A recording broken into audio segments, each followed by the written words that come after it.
Good morning beloved. आप सबका Sunday church में स्वागत है। अगर आप हमें ऑनलाइन देख रहे हैं तो आप हमें फेसबुक पे ढूंढ सकते हैं। हमारा हैंडल है @beloved sons of God।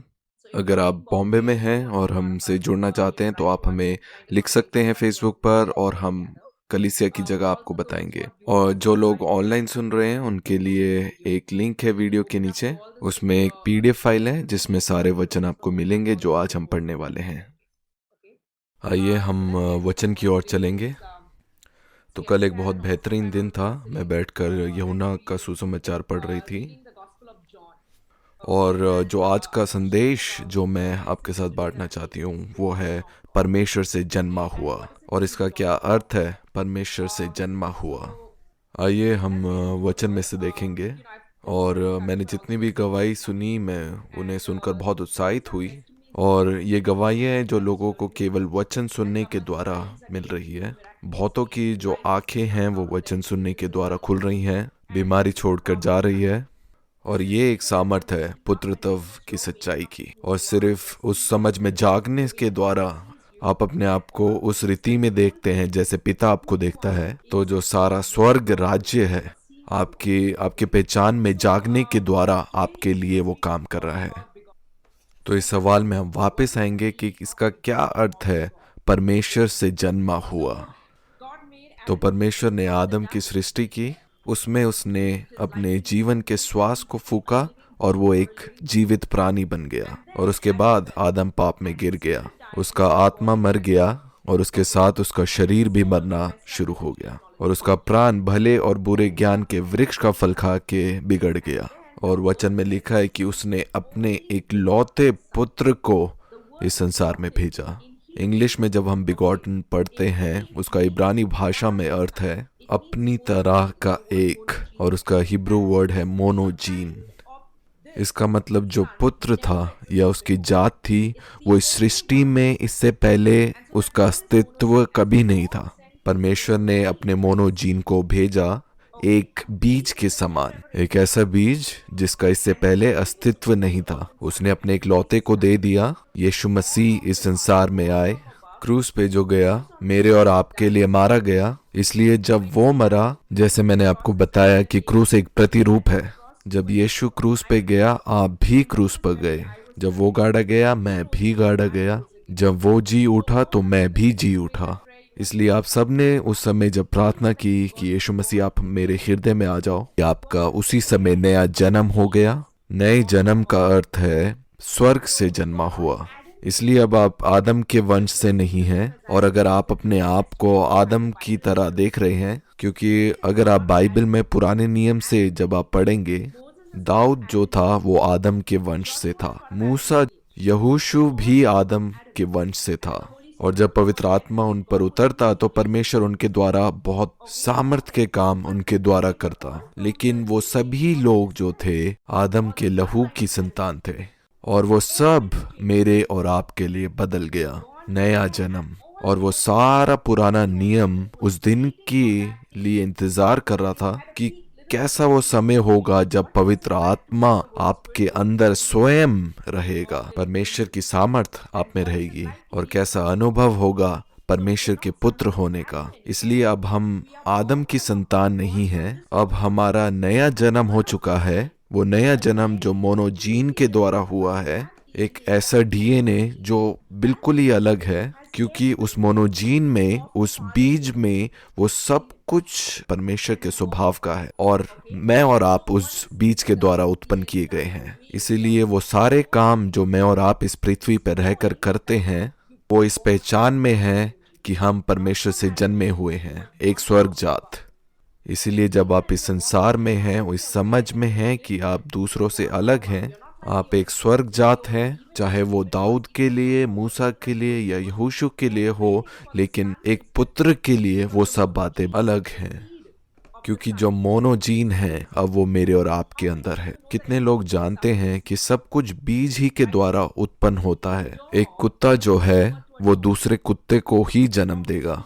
उस बीज से केवल बहुत सारे कुत्ते ही उत्पन्न होंगे। और जो एक सेब का बीज है वो केवल सेब ही को उत्पन्न करेगा। इसलिए जो मोनोजीन है आपका जन्म उस बीज के द्वारा हुआ है, वही आपका नया जन्म है। नए जन्म का अर्थ है कि आपको मरना था कि आप नया जन्म प्राप्त कर पाए, इसलिए आपकी सारी बातें अब बदल चुकी हैं। आइए हम पहले वचन को पढ़ेंगे, जिसे आप अपने पीडीएफ में भी ढूंढ सकते हैं। यूहन्ना का सुसमाचार, उसका 3 अध्याय, उसका 3 वचन। यीशु ने उसको उत्तर दिया, और ये बातचीत है जो यीशु और निकोदेमुस के बीच में थी। मैं तुमसे सच सच कहता हूँ, यदि कोई नए सिरे से ना जन्मे, ये जो शब्द है नया जन्म, ग्रीक भाषा में इसका अर्थ है कोई नए सिरे से ना जन्मे तो परमेश्वर का राज्य देख नहीं सकता। तो यदि कोई स्वर्ग से ना जन्मे, वो स्वर्ग राज्य को समझ नहीं सकता। निकोदेमुस ने उससे कहा, मनुष्य जब बूढ़ा हो गया तो कैसे जन्म ले सकता है?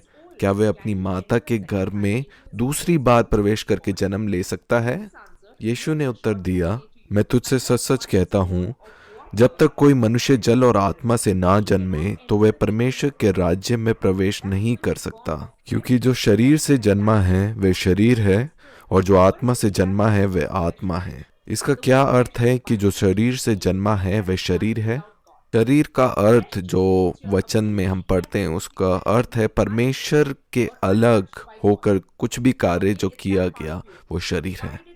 जब आप अब्राहम के जीवन के बारे में जब हम पढ़ते हैं बाइबल से, जब सारा ने हाजिरा को जाने के लिए कहा, क्योंकि परमेश्वर ने एक वाचा बांधी थी अब्राहम और सारा के लिए कि तुम्हें एक संतान उत्पन्न होगी, इसलिए सारा ने सोचा कि जो वाचा परमेश्वर ने बांधी है वो बहुत कठिन है, इसलिए मैं कुछ करती हूँ जिससे मैं परमेश्वर की सहायता कर पाऊँ। वो शरीर था, और उसके द्वारा इश्माइल का जन्म होता है, और उससे हम एक दूसरी जात या दूसरा धर्म शुरू होते हुए देखते हैं।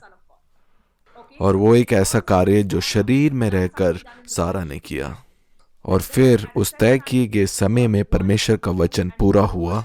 वहां लिखा है कि परमेश्वर का वचन बोला गया और परमेश्वर ने उसे पूरा किया। परमेश्वर ने उनके साथ वाचा बांधी और परमेश्वर ने उस वाचा को पूरा किया। और फिर सारा के द्वारा इसहाक का जन्म हुआ, और इसहाक की वंशावली से यूसुफ उत्पन्न हुआ, और उस बीज के द्वारा यीशु मसीह का जन्म हुआ। इसलिए वहां लिखा है जो शरीर से जन्मा है वह शरीर है, और जो आत्मा से जन्मा है वह आत्मा है। अचंभा न कर कि मैंने तुझसे कहा, तुझे नए सिरे से जन्म लेना अवश्य है। हवा जिधर चाहती है उधर चलती है, और तू उसका शब्द सुनता है, परंतु नहीं जानता कि वह कहाँ से आती और किधर को जाती है। जो कोई आत्मा से जन्मा है वह ऐसा ही है। इसलिए यीशु मसीह कहता है कि नया जन्म लेना अवश्य है। और अगर इस बात को हम सोचें कि अगर हमें नया जन्म प्राप्त करना है तो ज़रूरी है कि हम पहले मरे, क्योंकि प्रिया मर चुकी है, ऋषि मर चुका है, सुनीता मर चुकी है। मरना जरूरी है नए सिरे से जन्म लेने के लिए। अब आदम से नहीं, उस मोनोजीन के द्वारा, वो परमेश्वर के बीज के द्वारा एक स्वर्ग जात, सब बातें परमेश्वर के पुत्र के लिए बदल गई हैं। और जैसे हम पढ़ते हैं कि जो आत्मा से जन्मा है वह आत्मा है, उसका मतलब है कि मैं अब एक आत्मा हूँ, क्योंकि मेरा पिता भी एक आत्मा है। अगर हम यूहन्ना सुसमाचार उसका 3 अध्याय 16 वचन हम पढ़े, क्योंकि परमेश्वर ने जगत से ऐसा प्रेम रखा कि उसने अपना एक लौता पुत्र दे दिया, एक मोनोजीन जो अपनी तरह का केवल एक ही था, एक लौता पुत्र दे दिया, ताकि जो कोई उस पर विश्वास करे वे नाश ना हो परंतु अनंत जीवन पाए। परमेश्वर ने अपने पुत्र को जगत में इसलिए नहीं भेजा कि जगत पर दंड की आज्ञा दे, परंतु इसलिए कि जगत उसके द्वारा उद्धार पाए। जो उस पर विश्वास करता है उस पर दंड की आज्ञा नहीं होती, परंतु जो उस पर विश्वास नहीं करता वे दोषी ठहर चुका, इसलिए कि उसने परमेश्वर के एक लौते पुत्र के नाम पर विश्वास नहीं किया। दोषी ठहरने का अर्थ क्या है?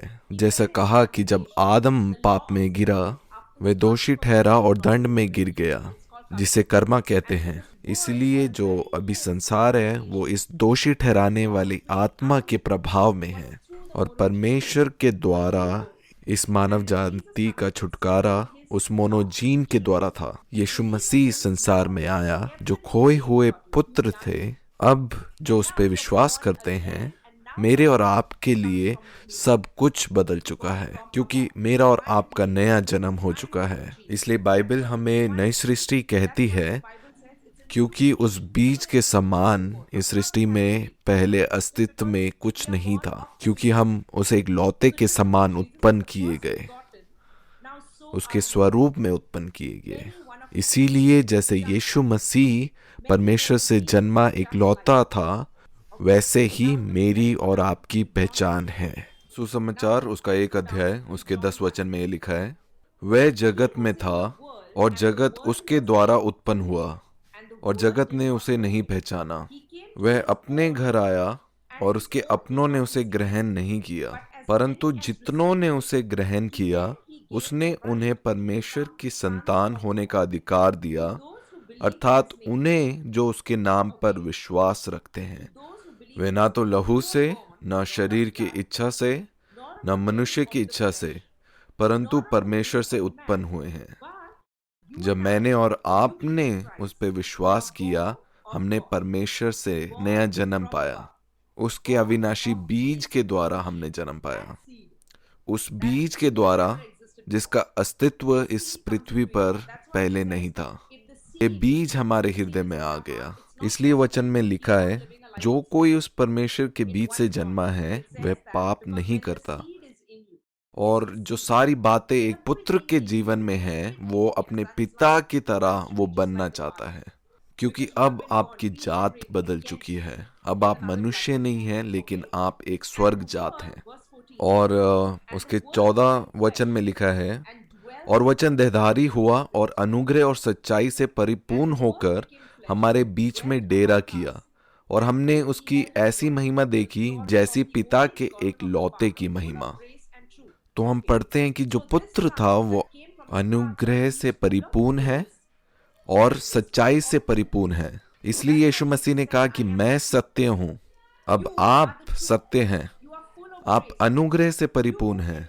जैसा हम पढ़ते हैं कि यीशु मसीह वचन है और परमेश्वर पिता का मोनोजीन है, और मैंने उस मोनोजीन के द्वारा जन्म पाया है। हर एक चीज बीज के द्वारा उत्पन्न होती है। मैंने और आपने भी उस वचन के द्वारा नया जन्म पाया है। इसलिए हमारे स्वभाव में ही हमारी हर बातें वचन ही से निर्धारित रहती हैं, और आप इस बात की पहचान स्वयं अपनी आत्मा से करेंगे।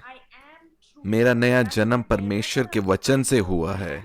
मैं सत्य हूं, इसलिए मैं जहां भी जाता हूं मैं एक रोशनी हूं, और अंधकार भागेगा जहां पर भी ज्योति होगी। 15 वचन में लिखा है, यूहन्ना ने उसके विषय में गवाही दी और पुकार कर कहा, यह वही है जिसका मैंने वर्णन किया कि जो मेरे बाद आ रहा है, वह मुझसे बढ़कर है, क्योंकि वह मुझसे पहले था। क्योंकि उसकी परिपूर्णता में से हम सब ने प्राप्त किया, अर्थात अनुग्रह पर अनुग्रह। इसलिए कि व्यवस्था तो मूसा के द्वारा दी गई, परंतु अनुग्रह और सच्चाई यीशु मसीह के द्वारा पहुंची। परमेश्वर को किसी ने कभी नहीं देखा।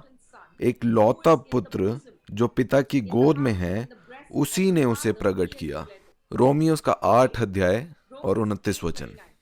क्योंकि जिन्हें उसने पहले से जान लिया है, उन्हें पहले से ठहराया भी है कि उसके पुत्र के स्वरूप में हो, ताकि यीशु मसीह बहुत भाइयों में पहलौटा ठहरे।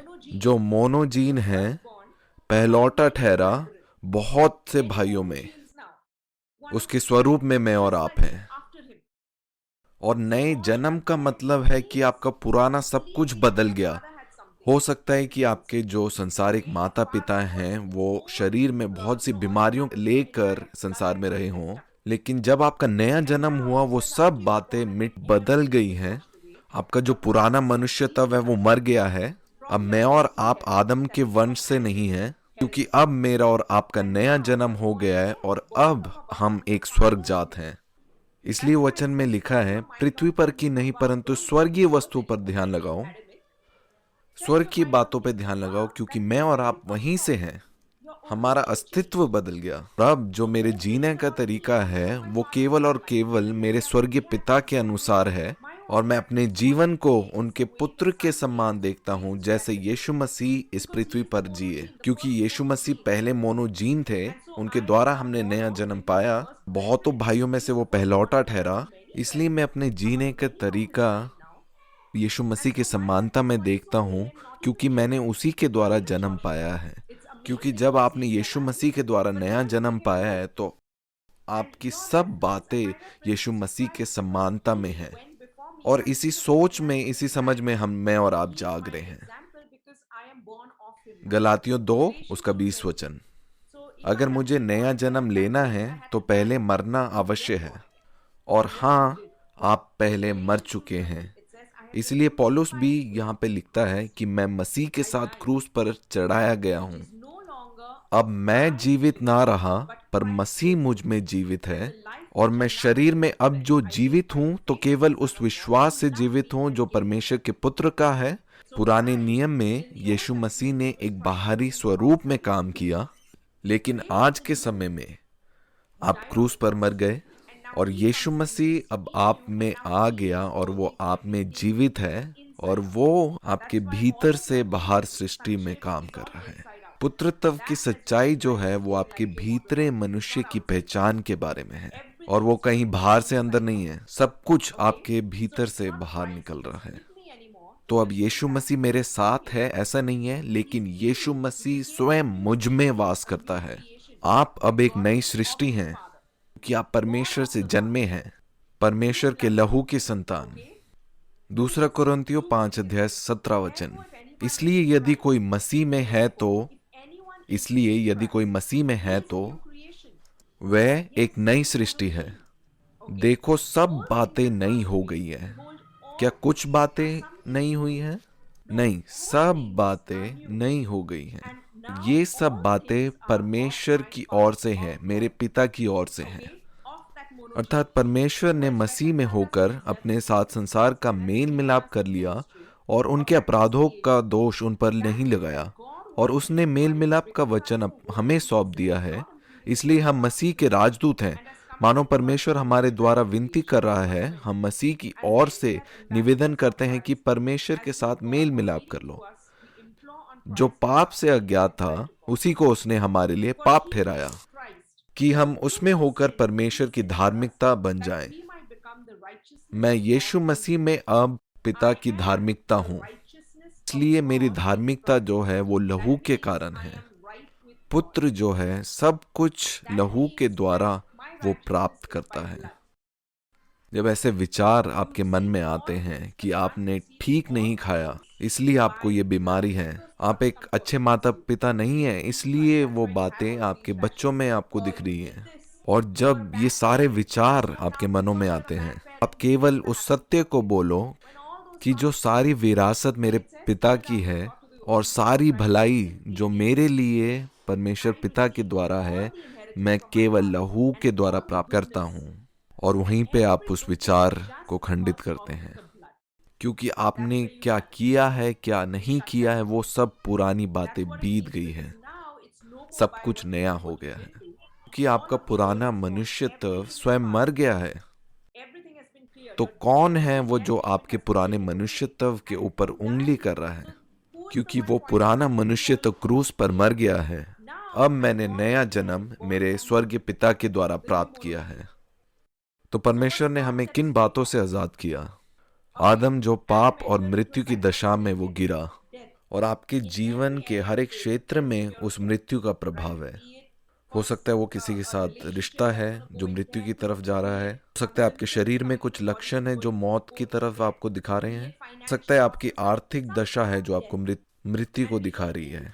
और बाइबल कहती है कि हम इस पाप और मृत्यु की मजदूरी में थे, लेकिन वचन में लिखा है, इब्रानियों 2 अध्याय उसका 14 वचन में, इसलिए जबकि लड़के मांस और लहू के भागी हैं, तो वे आप भी उनके समान उनका सहभागी हो गया, ताकि मृत्यु के द्वारा, जब यीशु मसीह क्रूस पे गया, मरा और तीसरे दिन जी उठा, उसे जिसे मृत्यु पर शक्ति मिली थी, अर्थात शैतान को निकम्मा कर दे, और जितने मृत्यु के भय के मारे जीवन भर दास्तव में फंसे थे, उन्हें छुड़ा ले।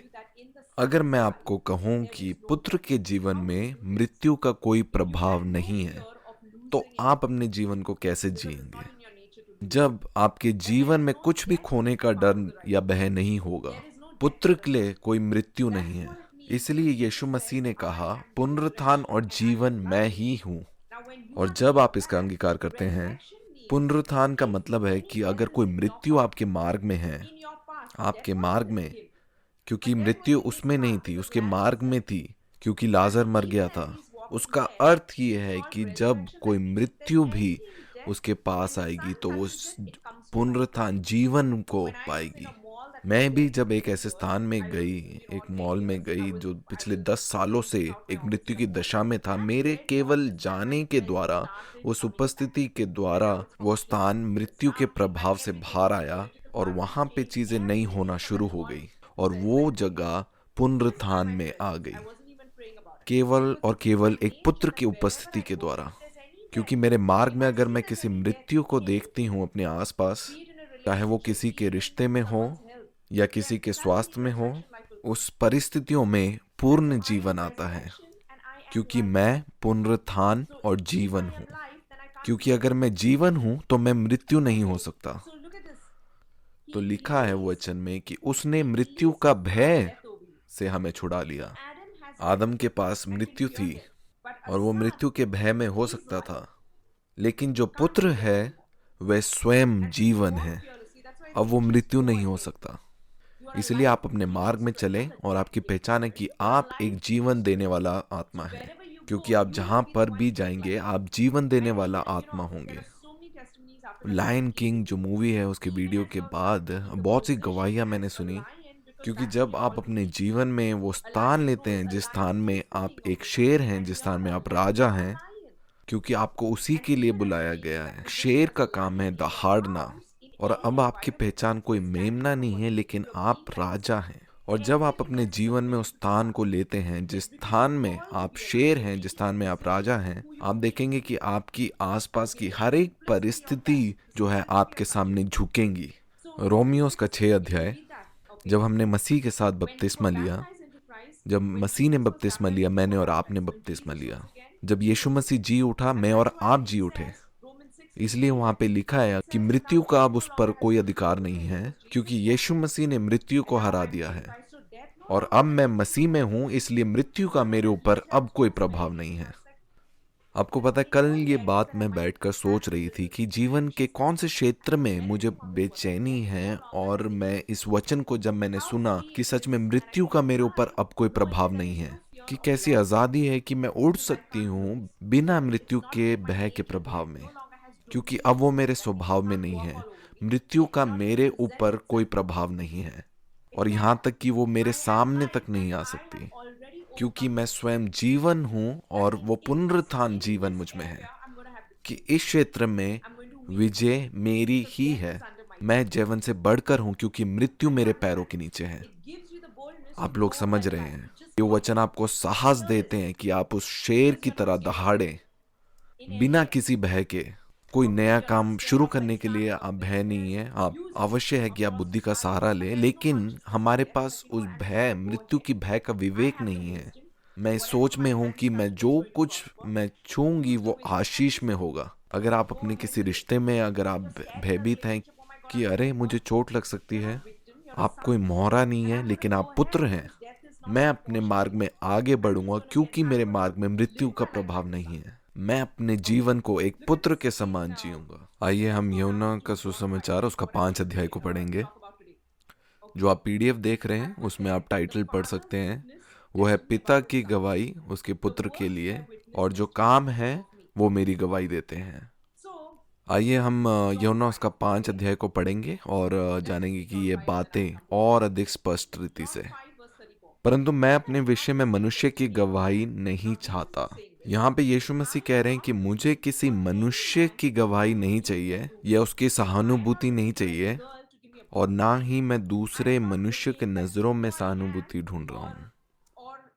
आगे लिखा है, तो भी मैं ये बातें इसलिए कहता हूँ कि तुम्हें उद्धार मिले। वह तो जलता और चमकता हुआ दीपक था, और तुम्हें कुछ देर तक उसकी ज्योति में मगन होना अच्छा लगा। यूहन्ना के बारे में लिखा है, परंतु मेरे पास जो गवाही है वह यूहन्ना की गवाही से बड़ी है, क्योंकि जो काम पिता ने मुझे पूरा करने को सौंपा है, अर्थात यही काम जो मैं करता हूँ, वे मेरे गवाह हैं कि पिता ने मुझे भेजा है, और पिता जिसने मुझे भेजा है उसी ने मेरी गवाही दी है। एक पिता की गवाही है उसके पुत्र के विषय में। गवाही का क्या अर्थ है, क्या मतलब है? एक अपराध स्थल के अदालत में गवाह वो है जो कहता है कि मैं वहां था। क्योंकि मैं वहां था और मैंने देखा, इसीलिए वो बात सत्य है। और जो न्यायाधीश है वो गवाही को सुनता है और कहता है कि हाँ, तुम सही हो क्योंकि तुम्हारे पास गवाह है। तो गवाह वो है जो हर एक बात को देखता है और हाँ बोलता है कि ये बातें सत्य हैं। और यहाँ पे वचन में लिखा है कि पिता अपने पुत्र की गवाही देता है। ध्यान से सुनिए, यहाँ पे एक सत्य की बात है। मैं नहीं ढूंढ रही कि कोई दूसरा जन मेरे लिए गवाही दे। इसीलिए मैं बिलवर्ड में लोगों को उत्साहित करती हूँ कि आप बुलाए गए हो नए रंग बनाने के लिए। सिर्फ इसलिए नहीं कि आपने ये काम किसी और के जीवन में परमेश्वर के द्वारा करते हुए नहीं देखा, क्योंकि आपको दूसरे व्यक्ति की गवाही की जरूरत नहीं है। आपको पिता की गवाही चाहिए कि वचन सत्य है, और पिता के पास केवल एक गवाही है उसके पुत्र के लिए। वो कौन सी गवाही थी पिता की उसके पुत्र के लिए? स्वर्ग खुल गया जब यीशु मसीह बपतिस्मा ले रहे थे, और तब स्वर्ग से पिता की आवाज आती है कि ये मेरा प्रिय पुत्र है।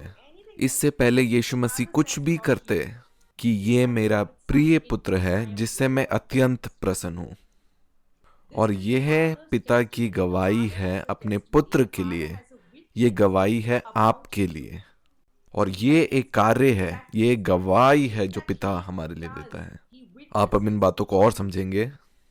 यहाँ पे हमने पढ़ा कि यीशु मसीह कहते हैं कि मुझे किसी मनुष्य की गवाही नहीं चाहिए, क्योंकि मुझे पता है मेरा पिता मेरे लिए मेरी गवाही देता है, और पिता जिसने मुझे भेजा है उसी ने मेरी गवाही दी है।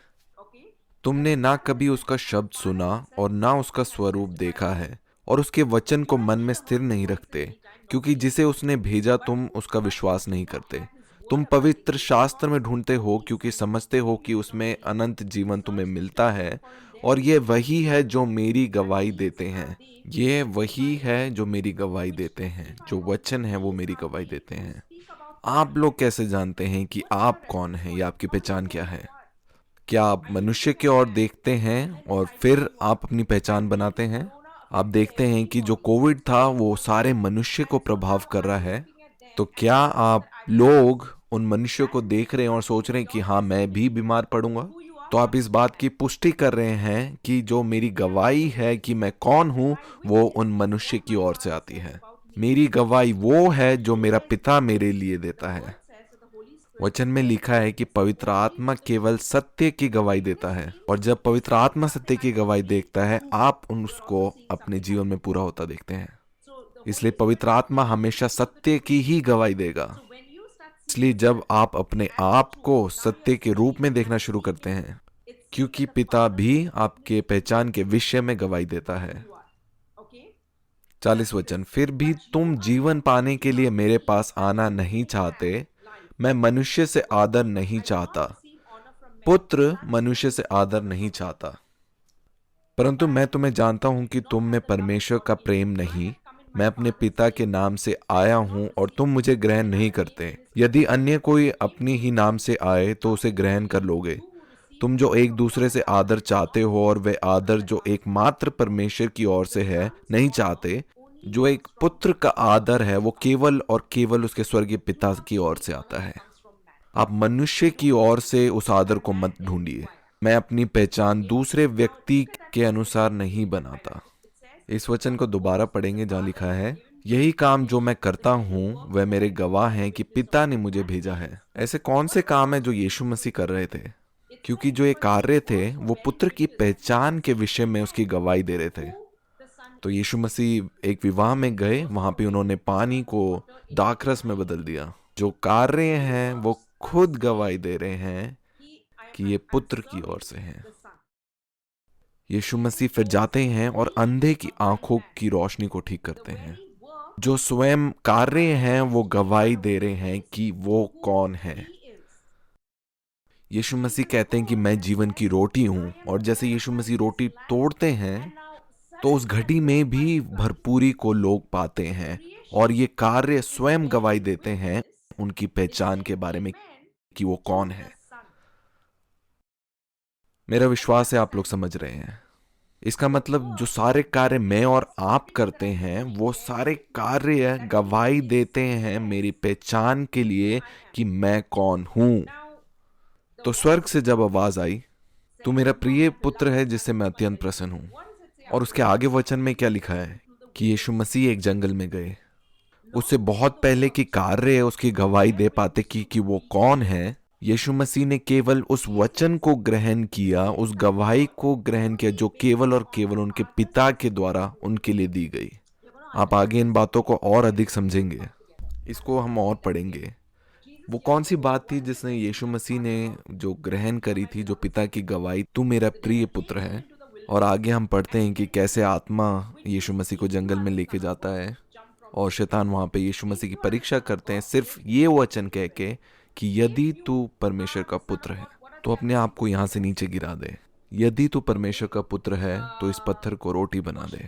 यदि तू गिरकर मुझे प्रणाम करे तो मैं ये सब कुछ तुझे दूंगा। और ये सारी परीक्षा इसलिए थी कि देखते हैं कि ये सृष्टि गवाही देते हैं कि यीशु मसीह परमेश्वर का पुत्र है या नहीं। लेकिन उसने ऐसा नहीं किया, क्योंकि मेरे लिए और आपके लिए, आपको मालूम है कौन सी गवाही है जिसके द्वारा मैं और आपकी पहचान है। मैं मेरे विषय में मेरे पिता की गवाही के द्वारा अपनी पहचान बनाता हूँ, क्योंकि एक सत्य है जो पिता अपने पुत्र के लिए कहता है। इसका अर्थ यही है कि मैं उस सत्य के अनुसार अपने जीवन को मैं बिताता हूँ। एक पिता की गवाही है उसके पुत्र के लिए, और मेरा और आपका काम केवल और केवल उस सत्य को पकड़ कर जीना है, क्योंकि वो पिता द्वारा कहा गया है। इसलिए यीशु मसीह वो कोई भी कार्य नहीं करता। वो कर सकते हैं, शैतान की ओर से एक मूर्खता का काम था भजन संहिता 91 यीशु मसीह के सामने बोलने का कि यीशु मसीह को संरक्षण की कैसे जरूरत हो सकती है, क्योंकि वो सबसे श्रेष्ठ है। क्योंकि अगर उनको सुरक्षा चाहिए तो जरूरी है कि उनसे बड़ा कोई होना चाहिए। लेकिन हर एक बातों में जो शैतान यीशु मसीह से कुछ करवाना चाहता था कि उन कार्य पूरे होने के द्वारा, कि अगर वो कार्य होते हैं उन कार्य के द्वारा मेरी गवाही पाने के लिए कि मैं कौन हूं। और देखते हैं कि यीशु मसीह वो कोई भी कार्य नहीं करता, और वो वचन से कहते हैं कि मनुष्य केवल रोटी ही से नहीं लेकिन हर एक वचन जो परमेश्वर के मुख से निकलता है उससे जीवित रहता है। क्योंकि यीशु मसीह अपने पिता की गवाही से उस पहचान में थे कि वो कौन है। और उसके बाद जब यीशु मसीह बाहर जाते हैं तो हर एक सृष्टि गवाही देती है उनके पहचान के बारे में कि वो कौन है। मैं और आप भी केवल और केवल वचन के सत्य के अनुसार जीते हैं। मैं पुत्र हूँ, मैं मोनोजीन हूँ, मैं एक स्वर्ग जात हूँ। सब कुछ मेरे जीवन में नया हो चुका है। इसलिए जब मैं इन बातों का अंगीकार करती हूँ, सत्य का अंगीकार करता हूँ, पिता मेरे प्रति गवाही देता है। और जो कार्य हैं और जो सृष्टि है वो सब गवाही देती हैं उस सत्य के लिए। तब आप पानी को दाखरस में बदलता हुआ देखेंगे। तब आप बंद आंखों को भी खुलता हुआ देखेंगे। ये कार्य गवाही देंगे। और यीशु मसीह भी कहते हैं कि मैं ये सारे काम इसलिए करता हूं ताकि तुम जानो कि मैं परमेश्वर का पुत्र हूं। तो अब जो सारे कार्य हैं, जो सारी सृष्टि है, वो मिलकर गवाही देंगे मेरी पहचान के बारे में कि प्रिया अब कौन है। जो आपके अनुभव हैं वो भी आपके साथ सहानुभूति देंगे इस पहचान में कि आप कौन हैं। मैं कुछ दिनों पहले अपने रिश्तेदारों के अपार्टमेंट में थी। उनका सारा परिवार विश्वासी परिवार है, और उनके घर में कुछ मूर्ति रखी थी, और वहां पे मैंने एक पोस्टर को वहां पे रखा, और उसमें लिखा कि परमेश्वर आप में रहता है, वो यहाँ नहीं है। और अगले दिन उसने पोस्टर उठाकर उसे नीचे रखा। मेरी इस पहचान में बने होने के कारण कि मैं पुत्र हूँ, सत्य को प्रकट किया कि एक परमेश्वर है जो हमारा पिता है, और वो आपसे बहुत प्रेम करता है, और वो इस तस्वीर या इस मूर्ति में नहीं रहता। और उसके बाद उसने उस पोस्टर को नीचे रखा, और अगले दिन उस शहर में एक बड़ा भवंडर आने वाला था। मैं घर की खिड़कियों को बंद कर रही थी क्योंकि हर जगह कागज और डॉक्यूमेंट्स थे, और अचानक से एक बड़ी हवा कमरे के अंदर आई, और उस कमरे में केवल एक चीज थी जो उस हवा के द्वारा गिर गई, और वो थी वो तस्वीर। तो जो सृष्टि थी और जो कार्य थे वो उन्होंने गवाही दी वचनों की जो मैंने कहे। वो तस्वीर वहां से गिर गई, लेकिन मेरा पोस्टर वहीं रखा था। जब पुत्र बोलता है तो सारी सृष्टि और कार्य उसके साथ की पुष्टि देंगे कि हाँ, आप पुत्र हैं। इसलिए यीशु मसीह अपने समय में कहते हैं कि अगर तुम मेरा विश्वास नहीं करते तो इन चिन्ह और चमत्कार को देखकर मेरा विश्वास करो, क्योंकि कार्य जो हैं वो इन बातों की गवाही देते हैं कि मैं कौन हूँ। लेकिन यीशु मसीह उन कार्यों का इंतजार नहीं कर रहे उनकी पहचान की गवाही देने के लिए। कि इन कार्यों का मतलब ये नहीं है कि मैं परमेश्वर का पुत्र हूँ, लेकिन मैं परमेश्वर का पुत्र हूँ इसलिए तुम इन कार्यों को पूरा होता हुआ देखते हो। एक उदाहरण के तौर पर मैंने ये विवाह में भी देखा है। अगर आप ऐसे सोचते हैं कि परमेश्वर आपसे प्रेम नहीं करते और उससे फर्क नहीं पड़ता कि कितना अद्भुत कार्य प्रभु उनके जीवन में करता है, व्यक्ति के द्वारा कुछ प्रेम दिखाने के लिए, बहुत से चिन्हों के द्वारा उनसे बातचीत करने के लिए और बहुत सी ऐसी अद्भुत बातें प्रकट करने के बावजूद भी वो फिर भी इस बात का विश्वास करेंगे कि परमेश्वर उनसे प्रेम नहीं करता। और सिर्फ इसीलिए क्योंकि आप उस झूठी गवाही पे विश्वास करते हैं आपकी पहचान के बारे में, जो आप है ही नहीं। एक पुत्र केवल अपने पिता की गवाही में अपनी पहचान को दृढ़ करेगा। अब मेरा पिता कहता है कि मैं उसका प्रिय पुत्र हूं और मैं इस बात पे विश्वास करता हूं, चाहे अब मैं कुछ कार्य को अपने जीवन में पूरा होते हुए नहीं देख रहा, लेकिन मेरा सत्य अपने पिता की गवाही पे है कि मैं उसका प्रिय पुत्र हूं। और अब जब आपकी पहचान उस सत्य में है, आप देखेंगे कि वो सारे कार्य भी आपके लिए गवाही देंगे। ये समझना जरूरी है कि पहचान पहले है और कार्य अपने आप उस पहचान की गवाही देंगे। इसलिए मैंने विवाह में भी देखा है कि लोग झूठ को पहले विश्वास करते हैं और ये बहुत महत्वपूर्ण है। अब विश्वास करते हैं कि यीशु मसीह पानी को दाखरस बना सकते हैं, लेकिन पानी दाखरस तब बदलता है जब पहले आप विश्वास करते हैं। अपने विवाह में भी अपने आप को सौंपूंगा दूसरे के लिए अनंत काल तक के लिए, क्योंकि मेरे पिता की ये आज्ञा है, वो उसकी गवाही है विवाह के लिए। वो चाहता है कि अनंत काल का बंधन है। और अब जब आप उस सत्य में हैं, आप देखेंगे वो कार्य भी गवाही देंगे, परमेश्वर की उपस्थिति भी आपके बीच में होगी। और अब आप अपने पति पत्नी के लिए वो परमेश्वर का प्रेम एक दूसरे में पाएंगे और अब वो पानी दाखरस में बदलता हुआ आप देखेंगे। लेकिन ये कार्य दूसरा है। पहला ये है कि आप अपनी पहचान में बने रहें उस गवाही में जो पिता आपके लिए रखता है। बहुत से लोग मुझे कहते हैं कि प्रिया, मैं इंतजार कर रही हूँ कि ये कार्य मेरे जीवन में पूरा हो, कब से मैं इंतजार कर रही हूँ कि ये पूरा हो। और मैं उन्हें कहती हूँ कि आपने इसे गलत तरीके से समझा है। आप इंतजार कर रहे हो कार्यों के लिए, गवाही देने के लिए आपकी पहचान के बारे में। कार्य हमेशा बाद में है। पहला है विश्वास, कि आप विश्वास करें कि पिता आपके बारे में क्या कहता है। मैं उस पर क्यों विश्वास करूं? क्योंकि वो सत्य है। पवित्र आत्मा भी उस सत्य के प्रति गवाही देगा आपकी पहचान के बारे में कि आप कौन हैं। वो आपको वो सत्य प्रकट करेगा। मेरा कार्य केवल देखना है कि मैं कौन हूं। अब जो सारा स्वर्ग राज्य है, जो सारी सृष्टि है, वो मेरे लिए गवाही दे रही है। वो हालेलुया और आमीन है मेरी पहचान के लिए कि मैं कौन हूं, कि मैं एक पुत्र हूं। मेरा विश्वास है कि आप लोग समझ रहे हैं। हम पढ़ेंगे यूहन्ना उसका 8 अध्याय उसका 13 वचन से। फरीसियों ने उससे कहा, तू अपनी गवाही आप देता है कि खुद तू अपने आप को परमेश्वर का पुत्र कह रहा है और खुद ही अपने आप की गवाही दे रहा है। तेरी गवाही ठीक नहीं। यीशु ने उनको उत्तर दिया, भले ही मैं अपनी गवाही आप देता हूँ, फिर भी मेरी गवाही ठीक है, क्योंकि मैं जानता हूँ कि मैं कहाँ से आया हूँ और कहाँ को जाता हूँ। परंतु तुम नहीं जानते कि मैं कहाँ से आता हूँ या कहाँ को जाता हूँ। तुम शरीर के अनुसार न्याय करते हो, मैं किसी का न्याय नहीं करता।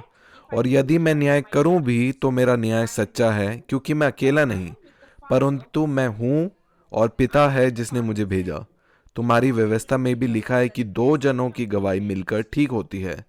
एक तो मैं आप अपनी गवाही देता हूँ और दूसरा पिता मेरी गवाही देता है जिसने मुझे भेजा।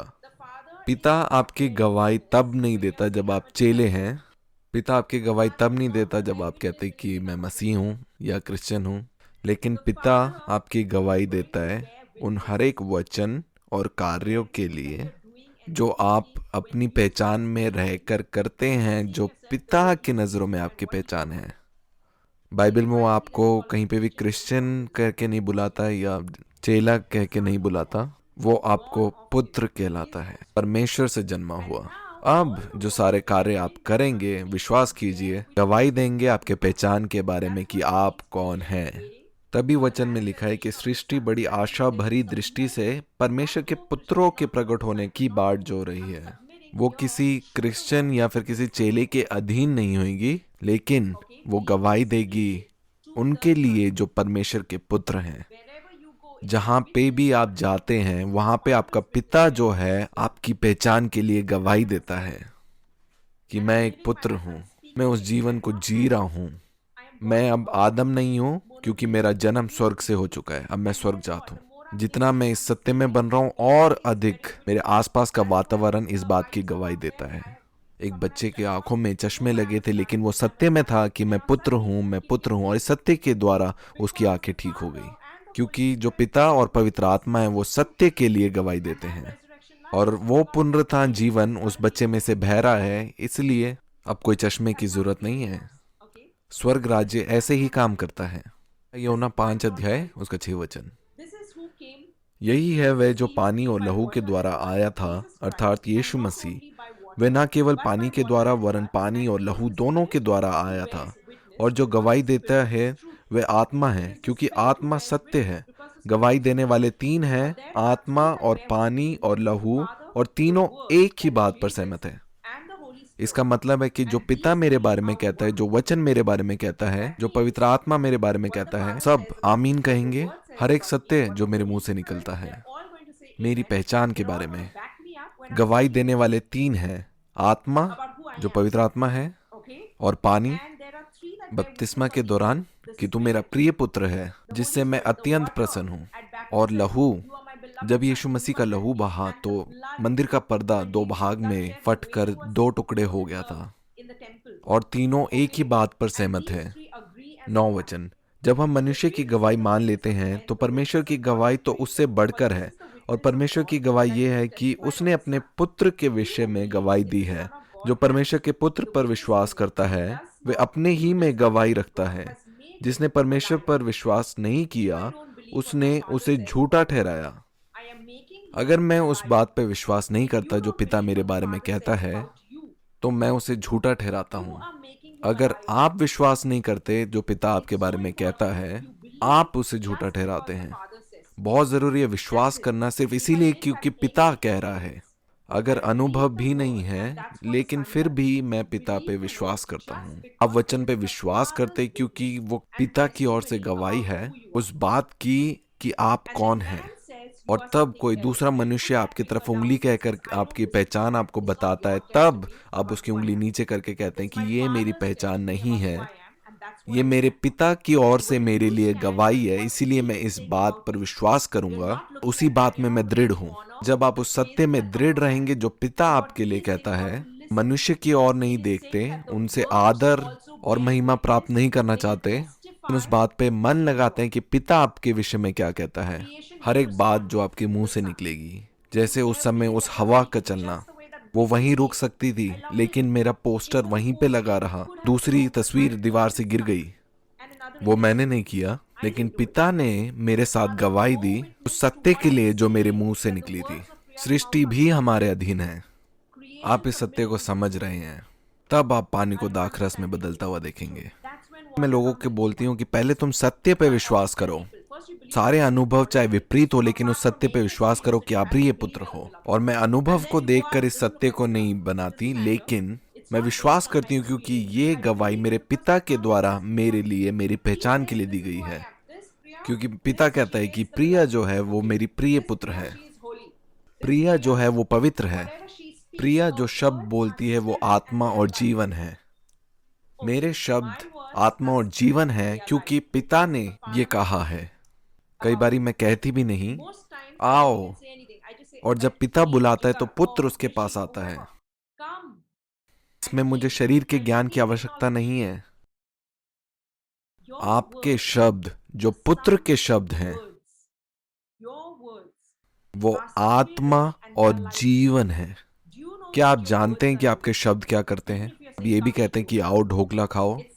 इब्रानी भाषा में हम ऐसे पढ़ते हैं कि जो परमेश्वर पिता के जो शब्द हैं पुत्र के मुंह से जब निकलते हैं, वो मनुष्य के प्राण और आत्मा को बांटने वाला है और हमारे मन के विचारों और कल्पनाओं को वो पहचानता है।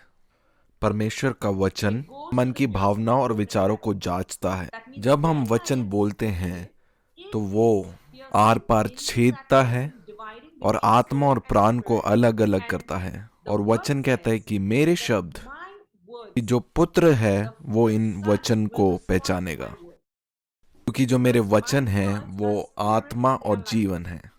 केवल हमारे वचन के द्वारा चीजें बदलती हैं और मैं इन बात पे विश्वास करती हूँ, ये नहीं कि क्या होएगा उन चीजों को देखकर नहीं जो मेरे साथ हुई हैं, लेकिन मैं विश्वास करती हूँ पिता की गवाही जो प्रिया के लिए है।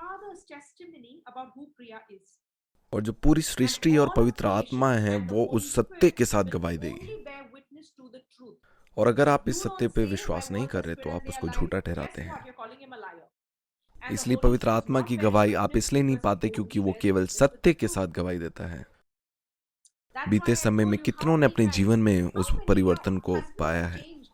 शायद आप अपने जीवन में पहले कहते होंगे कि मुझे वो चीज़ चाहिए, लेकिन आपको प्राप्त नहीं हुई, और अचानक से जब आप अब कहते हैं कि मुझे वो चीज़ चाहिए तो वो चीज़ आप प्राप्त करते हैं। क्या बदला? क्या वचन? क्या मेरे शब्द? नहीं, पहले वो केवल एक मनुष्य के शब्द थे, लेकिन अब वो एक पुत्र के शब्द हैं। और एक पुत्र के शब्द जीवन और आत्मा है। उसके शब्द दो धारी तलवार की तरह है। वो प्राण और आत्मा को अलग करने वाला वचन है। वो हमारे मन को जांचता है। अब हम पढ़ेंगे पहले यूहन्ना की पत्री 5 अध्याय उसका 9 वचन से। जो परमेश्वर के पुत्र पर विश्वास करता है वह अपने ही में गवाही रखता है। जिसने परमेश्वर पर विश्वास नहीं किया उसने उसे झूठा ठहराया, क्योंकि उसने उसी गवाही पर विश्वास नहीं किया जो परमेश्वर ने अपने पुत्र के विषय में दी है। वो कौन सी पिता की गवाही है जो आपके विषय में कहती है? 11 वचन। और वह गवाही ये है कि परमेश्वर ने हमें अनंत जीवन दिया है और यह जीवन उसके पुत्र में है। जिसके पास पुत्र है उसके पास जीवन है। आप स्वयं जीवन हैं। और जिसके पास परमेश्वर का पुत्र नहीं उसके पास जीवन भी नहीं। मैंने तुम्हें जो परमेश्वर के पुत्र के नाम पर विश्वास करते हो इसलिए लिखा है कि तुम जानो कि अनंत जीवन तुम्हारा है। जिसके पास पुत्र है उसके पास जीवन है। परमेश्वर और स्वर्ग राज्य वो पुत्र के साथ है। वो पुत्र के साथ है। रोमियो 8 अध्याय उसका 14 वचन। इसलिए कि जितने लोग परमेश्वर की आत्मा के चलाए चलते हैं वही परमेश्वर के पुत्र हैं, मैं और आप। क्योंकि तुमको दासत्व की आत्मा नहीं मिली कि फिर भयभीत हो, परंतु लेपालकपन की आत्मा मिली है, जिसे हम हे अब्बा हे पिता कहकर पुकारते हैं। मेरा कार्य केवल यही है कि मैं अपनी विरासत के पीछे ना भागूं, क्योंकि मेरी विरासत स्वयं मेरे पीछे आएगी। मेरा कार्य चिन्ह चमत्कारों के पीछे भागना नहीं जो इस बात की गवाही दें कि मैं कौन हूं, लेकिन वो स्वयं कार्य मेरे पीछे भागेंगे मेरी गवाही देने के लिए। मुझे पुष्टि देने के लिए नहीं, लेकिन दूसरे लोगों को प्रकट करने के लिए कि मैं परमेश्वर का पुत्र हूँ। और अब मुझे सृष्टि से कोई चिन्ह मांगने की जरूरत नहीं है कि कोई चिड़िया गाकर बताए कि परमेश्वर पिता मुझसे प्रेम करते हैं या नहीं। इसका मतलब है कि मैं संसार या सृष्टि से उस गवाही की अपेक्षा कर रहा हूँ, ना कि अपने परमेश्वर पिता की गवाही। और हो सकता है कि मैं बीमारों पर हाथ रख रही हूँ और बीमार चंगे हो रहे हैं या नहीं हो रहे हैं। मैं उस कार्यों की पुष्टि से मैं अपनी पहचान को नहीं बना रही, लेकिन जो वचन कहता है कि मैं परमेश्वर का पुत्र हूँ, मैं केवल उस एक गवाही पे विश्वास करती हूँ जो पिता की मेरे लिए है। अगर आप चाहते हैं कि सारी सृष्टि जो है इस बात की गवाही दे, तो सबसे पहले आपको उस गवाही पे विश्वास करना है जो पिता की आपके लिए है। और अगर मैं उस गवाही पे विश्वास नहीं कर रही हूँ तो मैं अपने पिता को झूठा ठहराती हूँ। ये परमेश्वर का वचन है। पहले आप उस गवाही पे विश्वास करिए जो पिता की आपके लिए है, सब चीजों के अलावा। तो आप देखेंगे कि जो सारी सृष्टि है, जो सारे चिन्ह हैं, वो इस बात की गवाही देंगे आपके साथ कि आप परमेश्वर के पुत्र हैं। प्रकाशित वाक्य 12 अध्याय उसका 11 वचन। वे मेमने के लहू के कारण और अपनी गवाही के वचन के कारण उस पर जयवंत हुए। तो एक प्रश्न कि आप जयवंत कैसे बन सकते हैं? मेमने के लहू के द्वारा, जिससे मैं उत्पन्न हुआ, जिससे मैंने नया जन्म पाया, और दूसरा है अपने गवाही के वचन के द्वारा मैं जयवंत हूँ। आप उस मेमने के लहू के द्वारा और अपने गवाही के वचन के द्वारा आप जयवंत हैं। आइए हम पहला यूहन्ना भी पढ़ेंगे, वहां पे हम पढ़ सकते हैं कि हम कैसे जयवंत हो सकते हैं। क्योंकि जो कुछ परमेश्वर से उत्पन्न हुआ है, यह है पहला यूहन्ना 5 अध्याय उसका 4 वचन। क्योंकि जो कुछ परमेश्वर से उत्पन्न हुआ है, मोनोजीन से उत्पन्न हुआ है, एक अलग डीएनए, वह है संसार में जय प्राप्त करता है। मतलब कुछ भी जो आपके रास्ते में है, वो आप हैं जो उस परिस्थिति पे जयवंत होंगे। हो सकता है कि आप एक अदालत में हो और हर एक गवाह जो है वो आपके विपरीत हो, और वहां पे आप हैं जिसके पास कुछ भी नहीं है, लेकिन आप जानते हैं कि आप जयवंत कहां से हैं। आप उस मेमने के लहू के द्वारा और अपने गवाही के वचन के द्वारा जयवंत है। जब मैं उस स्थान में हूं, वो विजय मेरी है सिर्फ इसीलिए क्योंकि मैं आदम नहीं हूं। मैं परमेश्वर से जन्मा हूं और उसके स्वरूप में हूं। मुझे नहीं पता वो क्या है, लेकिन मैं कहूंगा कि लहू है जो मुझे जयवंत ठहराता है। 4 वचन। क्योंकि जो कुछ परमेश्वर से उत्पन्न हुआ है वह संसार पर जय प्राप्त करता है, और वह विजय जिससे संसार पर जय प्राप्त होती है हमारा विश्वास है। हमारे लिए केवल कार्य, केवल विश्वास करना है उस पे जिसने हमें भेजा है। विश्वास के द्वारा आप इस राज्य में आए हैं, और केवल वही कार्य है जो आपको करना है। आपका जन्म स्वर्ग से हो चुका है। आइए हम पढ़ेंगे याकूब 1 अध्याय उसका 22 वचन। परंतु वचन पर चलने वाले बनो, और केवल सुनने वाले ही नहीं जो अपने आप को धोखा देते हैं। क्योंकि जो कोई वचन को सुनने वाला हो और उस पर चलने वाला ना हो, तो उस मनुष्य के समान है जो अपना स्वाभाविक मुंह का अर्थ ग्रीक भाषा में है उत्पत्ति, या जिस स्थान से वो आया है, या उसका नया जन्म। इसलिए कि वह अपने आप को देखकर चला जाता और तुरंत भूल जाता है कि मैं कैसा था। पर जो व्यक्ति स्वतंत्रता की सिद्ध व्यवस्था पर ध्यान करता रहता है, वह अपने काम में इसलिए आशीष पाएगा कि सुनकर भूलता नहीं, पर वैसे ही काम करता है। जैसे हमने पहले पढ़ा कि अगर हम अपने पिता की गवाही विश्वास नहीं करते तो हम उसे झूठा ठहराते हैं। और याकूब कहता है कि अगर आप पिता के वचन में विश्वास नहीं करते तो आप अपने आप को धोखा दे रहे हैं, और आप अपने पूरे मन और शरीर को आप उलझा रहे हैं। ये ऐसा है कि आप शेर हैं, लेकिन पूरी जिंदगी आपने अपनी गाय के साथ बिताकर आप भी अपने आप को एक गाय मानना शुरू कर दिया है। क्योंकि आप उसी की तरह आप चलते हो, उठते हो, फिरते हो, और वो शेर भी ये सोचने लगता है कि मैं सिर्फ एक गाय हूँ, लेकिन असलियत है कि वो एक जंगल का राजा शेर है। जब एक बारी दहाड़े तो सारा जंगल जो है उसको दंडवत करेगा। मैंने अपने आप को धोखा दिया है क्योंकि मैं वचन पे विश्वास नहीं करता। लिखा है कि जो कोई वचन पे विश्वास करते हैं वे अनुग्रह को बहुतायत से और धार्मिकता के तोहफे को प्राप्त करते हैं। और लिखा है पहले उसके राज्य और उसकी धार्मिकता की खोज करें और ये सब वस्तुएं आपको मिल जाएगी। तो धार्मिकता क्या है? धार्मिकता अपने पुत्रत्व की सच्चाई को जानना है। धार्मिकता यही है इस जानकारी में आना कि मैं वो सब कुछ प्राप्त करूंगा केवल और केवल इसलिए क्योंकि मैं लहू के द्वारा उत्पन्न किया गया हूँ, परमेश्वर के लहू के द्वारा। इसलिए हर एक परिस्थिति में अपने आप को याद दिलाता हूँ कि मेरी उत्पत्ति कहाँ से है। मैं आदम से नहीं हूँ, लेकिन मैं परमेश्वर से जन्मा परमेश्वर का पुत्र हूँ। कुछ वचनों को हम और पढ़ेंगे जो आप अपने पीडीएफ में नहीं पाएंगे। वो यूहन्ना की सुसमाचार से है और उसमें हम थोड़ा और मनन करेंगे। जो परमेश्वर के पुत्र हैं वो केवल अपने पिता की गवाही, उनके पुत्रत्व के बारे में उस गवाही पे विश्वास करते हैं। और होने दो आपके जीवन में बहुत सारी परेशानी हो सकती है, लेकिन आपकी पहचान ही के द्वारा वो सारी परिस्थितियां आपके सामने दंडवत करेगी, जानकर कि आप कौन हैं। इसीलिए आप उसकी धार्मिकता को ढूंढ रहे हैं आप में। और यीशु मसीह के बारे में कुछ चीजें हम पढ़ेंगे कि यीशु मसीह का जन्म स्वर्ग से हुआ, आपका भी। अब आप एक आत्मिक प्राणी हैं, इसका जन्म परमेश्वर के द्वारा हुआ। 3 अध्याय उसका 30 वचन। आवश्यक है कि वह बढ़े और मैं घटूं। जो ऊपर से आता है वह स्वर्गीय है, जो पृथ्वी से आता है वह पृथ्वी का है और पृथ्वी की ही बातें करता है। जो स्वर्ग से है वह सब के ऊपर है। क्या आप स्वर्ग से हैं? जो स्वर्ग से आता है वह सबके ऊपर है, और वो जो वाक्य है, वो जो शब्द है सब, वो सब बातों पे है। मतलब है कि मैं सब बातों के ऊपर हूँ। वो जो स्वर्ग से आता है वो सबके ऊपर है। 34 वचन में, क्योंकि जिसे परमेश्वर ने भेजा है वह परमेश्वर की बातें कहता है, क्योंकि वह आत्मा नाप नाप कर नहीं देता। और लिखा है कि अब मैं मर गया हूं, मसीह मुझ में जीवित है, इसलिए हर एक वचन जो मेरे मुंह से निकलते हैं वे आत्मा और जीवन है। वो मेरी और आपकी पहचान है। आगे लिखा है, पिता पुत्र से प्रेम रखता है और उसने सब वस्तुएं उसके हाथ में दे दी हैं। और आगे हम पढ़ते हैं कि कैसे यीशु मसीह उस सामरी स्त्री से मिलते हैं उस कुएं के पास, और 4 अध्याय उसके 24 वचन में ये लिखा है, परमेश्वर आत्मा है और आवश्यक है कि उसकी आराधना करने वाले आत्मा और सच्चाई से आराधना करें।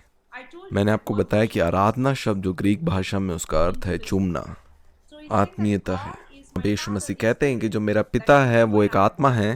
का मतलब यह है कि मैं और आप भी आत्मा है, क्योंकि हम उसके द्वारा जन्मे गए हैं और मैं अपने पिता के समान हूँ। इसलिए जब मैं उसकी आराधना करता हूँ या आत्मीयता में रहता हूँ तो आत्मा और सच्चाई से करता हूँ। मतलब है कि जब भी मैं सत्य में रहता हूँ और अपने पिता की गवाही मेरे विषय में मैं उस पर विश्वास करता हूँ और उसमें मैं शांत रहता हूँ और इस बात की परवाह नहीं करता कि मनुष्य की गवाही मेरे विषय में क्या है, केवल अपने पिता की गवाही पे मैं विश्वास करता हूँ। सारी सृष्टि समर्पित करती है जब मैं सत्य में बना रहता हूँ। यहाँ लिखा है कि मैं उसकी आराधना आत्मा और सच्चाई से करता हूँ। पवित्र आत्मा भी सत्य के साथ गवाही देता है। आगे देखेंगे यूहन्ना 5 अध्याय 17 वचन। इस पर यीशु ने उनसे कहा, मेरा पिता अब तक काम करता है और मैं भी काम करता हूँ। ये मेरे और आपके लिए है। मेरा पिता अब तक काम करता है और मैं भी काम करता हूँ। तो कौन सारे कार्य करता है? मेरा पिता है जो मेरे अंदर वो सारे कार्य करता है। इसलिए लिखा है कि परमेश्वर ही है जिसने अपनी स्वेच्छा निमित्त तुम्हारे मन में इच्छा और काम दोनों बातों के करने का प्रभाव डाला है। तो यीशु मसीह पुराने नियम में सब कुछ बाहर था, क्रूस पर मृत्यु को हरा कर वो अब मेरे और आपके अंदर जीवित है। मैं आपको कहती हूँ कि क्यों जब समस्या आपके पास आती है आप उस समस्या के पीछे भागते हैं। आप क्यों नहीं आराम करते? क्योंकि यीशु मसीह है जो आप में रहकर उस समस्या का हल करेगा। मसीह है वो जो आपको उन बीमारी से छुटकारा देगा। कैसा होगा? ये वचन के द्वारा, उसकी गवाही पे विश्वास करने के द्वारा होगा। अच्छा, मेरे स्वभाव में बीमार होना नहीं है। यीशु मसीह का पुनरुत्थान जीवन मुझ में वास करता है और वो जीवन पाप और व्यवस्था की मृत्यु को भी मेरे जीवन से दूर करता है।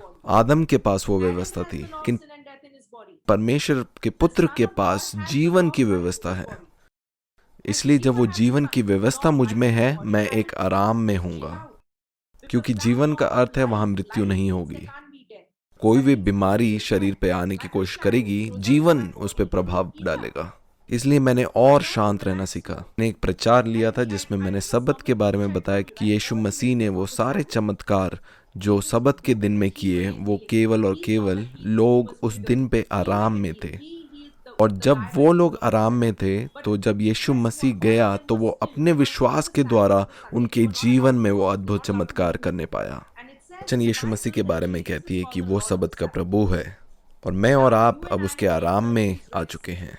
अभी भी वो सब कुछ आप में और आपके द्वारा कार्य को करता है जब आप शांत रहना सीखते हैं।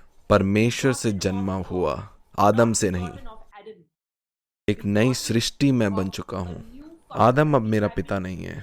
मेरा अब एक नया स्वर्गीय पिता है जिसके द्वारा मैंने नया जन्म पाया है। मेरा एक नया स्वर्गीय पिता है जिसके द्वारा मैंने नया जन्म प्राप्त किया है।